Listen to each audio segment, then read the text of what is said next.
Assalamualaikum warahmatullahi wabarakatuh. Hai anak-anakku sekalian, apa kabar hari ini? Mudah-mudahan semuanya dalam keadaan sehat ya. Ya, seperti biasa kita akan mulai pembelajaran kita kali ini masuk kepada tema 5 pahlawanku, muatan pelajaran IPA dengan fokus cahaya dan keterkaitannya dengan indera penglihatan. Baiklah anak-anak, kita mulai pembahasan kita kali ini.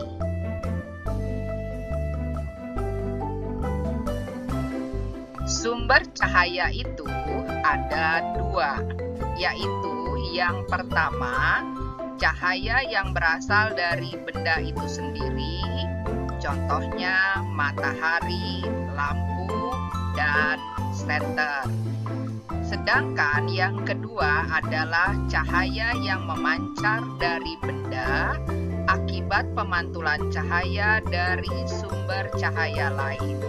Contohnya bulan. Mengapa kita dapat melihat benda?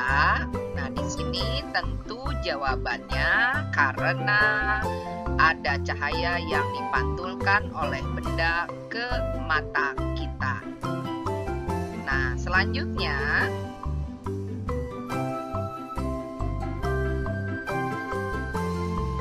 sifat-sifat cahaya. Yang pertama, cahaya merambat lurus. Ini contohnya anak-anak ya. Nah, kalian perhatikan di sini ada karton A, karton B, dan karton C. Maksudnya kertas karton ya. Kemudian di sini ada lilin yang menyala. Karton-karton ini dibolongi. Nah, anak yang ada di sini melihat melalui lubang di sini ya. Apakah cahaya lilin bisa dia lihat? Kalau dia bisa melihatnya, artinya cahaya merambat lurus. Selanjutnya, sifat yang kedua.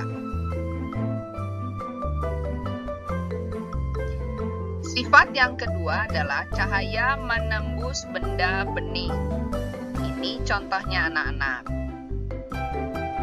Nah, kalian perhatikan contoh dari ketika anak ini menyalakan senter. Di sininya ada piring beling atau mangkok beling ya. Nah, cahaya senter yang dinyalakan itu menembus ke sini. Nah, yang kedua, contoh kedua adalah cahaya matahari. Mataharinya ada di luar, bangunannya ini ada bangunan. Tetapi cahaya matahari itu bisa menembus benda bening. Jadi kaca-kaca yang ada di sekitar ini, sehingga cahaya matahari bisa masuk ke dalam ruangan. Nah, selanjutnya sifat cahaya yang berikutnya.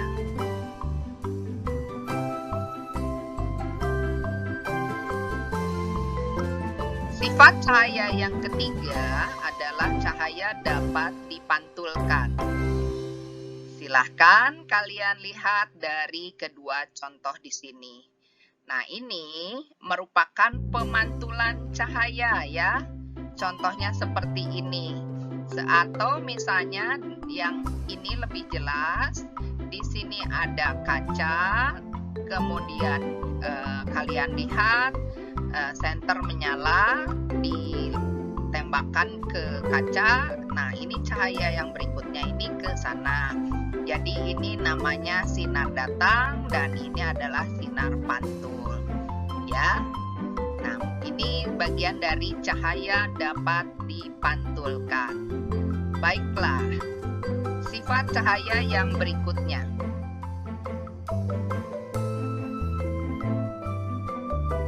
Yang keempat, cahaya dapat dibiaskan. Kalian tentu sering melihat seperti ini, ya.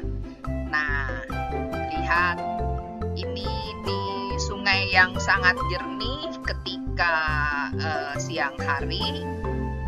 ada orang naik ban, sepertinya dasarnya itu ya, dasar dari air ini kayaknya tidak terlalu dalam, padahal kalau kita berenang kemungkinan ini sudah dalam, tapi kelihatan bahwa ini ada pembiasan cahaya.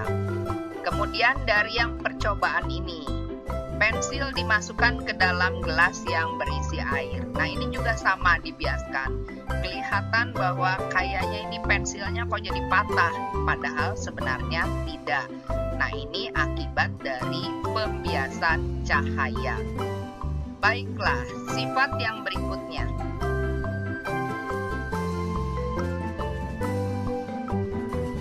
Nah, anak-anak, yang kelima adalah cahaya dapat diuraikan. Ini merupakan sifat cahaya yang terakhir. Kita lihat cahaya yang dapat diuraikan itu adalah contoh 7 warna pelangi. Ya, misalnya gambarnya seperti ini dan bisa kalian lihat di sini ada pembiasan atau penguraian cahaya matahari. Nah, di sini disebutnya untuk penguraian ini adalah dispersi cahaya, ya. Jadi disebut dispersi cahaya adalah penguraian cahaya putih dari sinar matahari menjadi berbagai warna. Apa saja warnanya? Nah, Ibu sudah memberikan singkatan untuk kalian mudah menghafal, yaitu Mejiku Hibiniu, ya. Me itu merah, Ji itu adalah jingga, Ku adalah kuning, Hi dari hijau, Bi dari biru, Ni dari nila, dan U dari ungu. Jadi ada 7 warna. Mejiku Hibiniu. Ya, selanjutnya.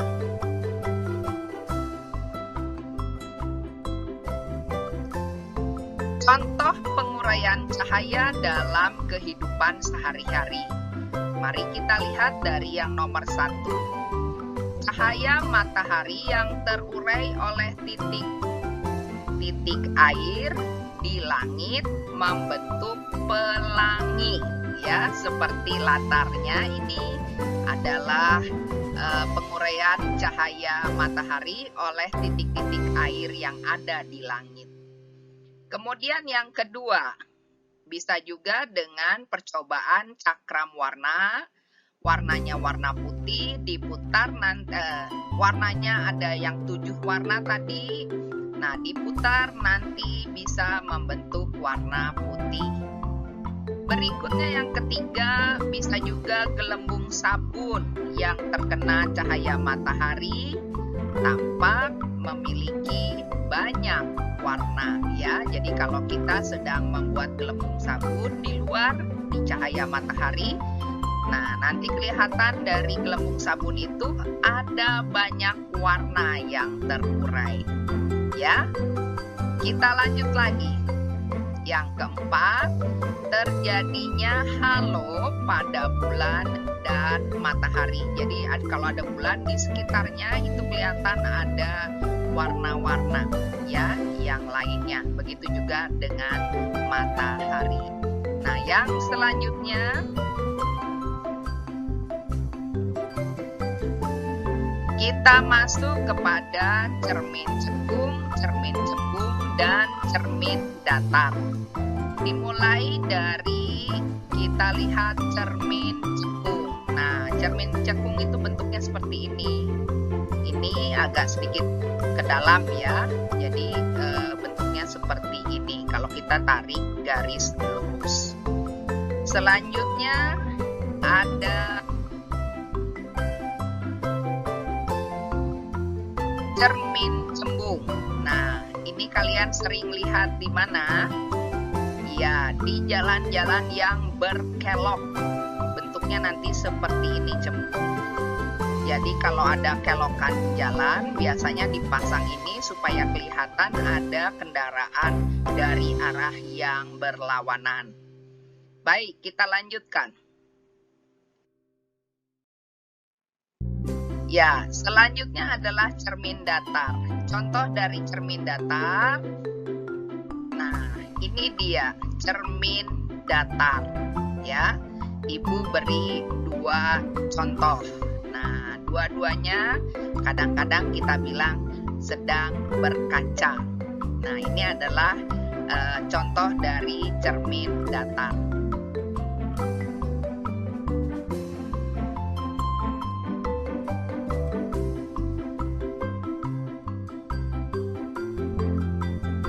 Baik anak-anak, selanjutnya sifat-sifat cahaya yang mengenai cermin datar. Nah, kita lihat dari gambar yang berikut. Ini adalah cermin datar. Sifat yang pertama adalah bayangan tegak dan semu.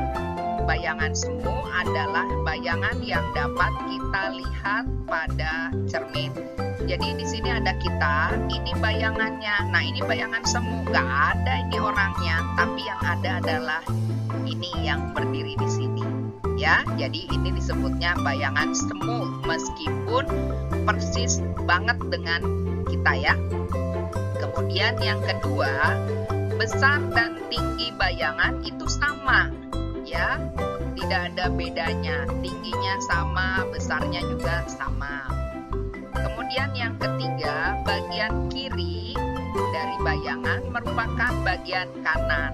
Nah, kalian perhatikan, ini tangan kirinya, di sini tangan kanan, ya, pada bayangannya. Jadi selalu kebalikannya, ya. Mari kita lanjut.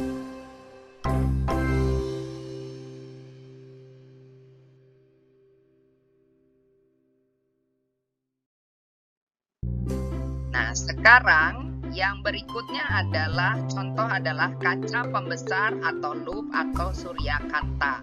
Ini yang biasa sering digunakan. Mempunyai dua cermin, ada cermin cembung dan yang satunya lagi di baliknya adalah cermin cekung.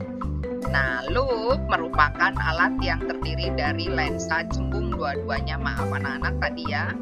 Selanjutnya, berguna untuk melihat benda-benda kecil agar tampak lebih besar dari ukuran sebenarnya. Biasanya dipakai oleh orang tua. Kalau ada tulisan kecil, bisa juga memakai ini, ya. Sebelum memakai kacamata baca atau kacamata plus. Selanjutnya, ya. Nah, ini penerapan sifat-sifat cahaya yang digunakan pada alat-alat optik. Yang pertama, jadi ada penerapan sifat-sifat cahaya ya. Nah, pada periskop, apa sih periskop ini? Ini gambarnya. Periskop adalah sejenis teropong yang ada di sini. Ini anak-anak adalah kapal selam, ya. Kapal selam untuk melihat ke permukaan laut. Jadi dia mengeluarkan periskop yang ada di sini, ya. Nanti dia bisa melihat keadaan di luar dari dia kapal selam ini masuk ke kedalaman laut. Kemudian untuk mengetahui situasi di luar sekitarnya ini digunakanlah periskop. Nah, periskop ini menggunakan sifat-sifat cahaya yang di situ ada menggunakan alat optik berupa cermin. Selanjutnya, nah kalau ini contoh yang kecilnya ya, contoh kecil dari periskop. Berikutnya,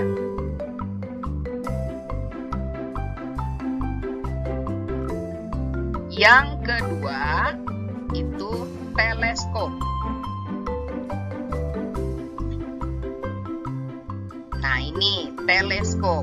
Teleskop digunakan untuk melihat benda-benda jauh agar terlihat dekat. Terutama biasanya teleskop digunakan untuk melihat bintang. Itu bisa ya. Namanya peneropongan bintang itu menggunakan teleskop. Bisa juga pada saat ada bintang jatuh. Nah, orang melihat dari sini. Ini di sini ada lensanya yang pertama, juga di sini lensanya, juga di sini nanti ada lensanya. Jadi orang bisa melihat benda, misalnya apakah itu bintang atau apa yang ada di langit. Yang ketiga, kaleidoskop. Kaleidoskop ini seperti ini anak-anak. Nah, sama dengan teleskop, ini juga untuk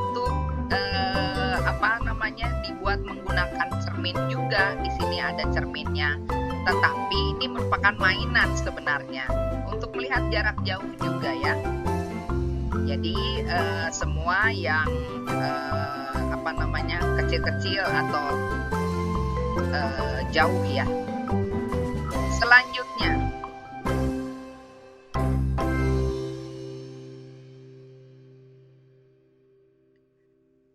yang keempat, loop atau kaca pembesar tadi sudah diperlihatkan kepada kalian ya, dan juga fungsinya kalian sudah tahu.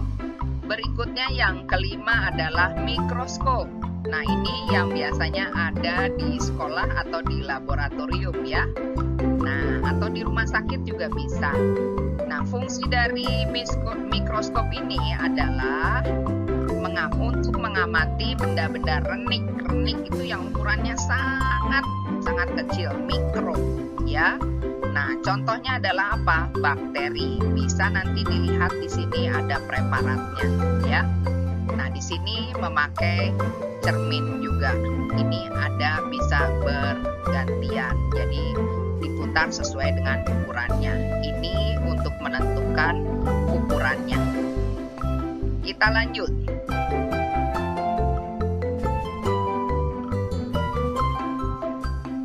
Nah, yang terakhir adalah kamera. Ini yang biasanya digunakan ya oleh penggemar fotografi. Sedangkan kalau ini yang sering kita gunakan yaitu menggunakan kamera di handphone ya. Fungsinya juga sama dengan kamera yang besar ini. Baik anak-anak, kita lanjutkan ke yang berikutnya.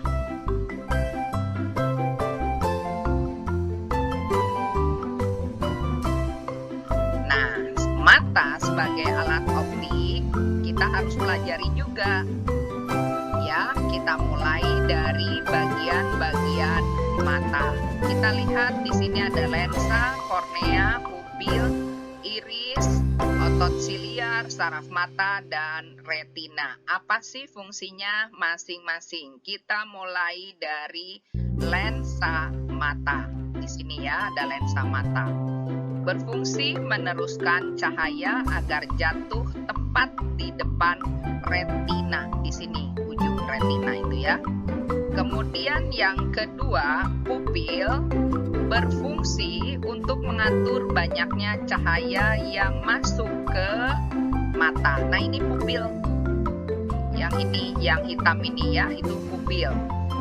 Berikutnya yang ketiga, kornea. Kornea ini lapisan luar. Ini yang sering rusak nih ya. Berfungsi untuk memfokuskan cahaya yang masuk ke dalam mata untuk menyentuh nanti ke pupil. Selanjutnya yang keempat, otot. Ini siliar, otot mata. Berfungsi untuk menggerakkan bola mata. Jadi bisa ke atas, ke bawah, ke samping, kiri, dan kanan. Kemudian yang berikutnya adalah retina. Di sini ya, retina itu berfungsi untuk membentuk bayangan benda. Ya, yang terakhir saraf mata di belakang. Berfungsi untuk meneruskan rangsang cahaya yang diterima retina ini ke otak kelanjutannya. Ya.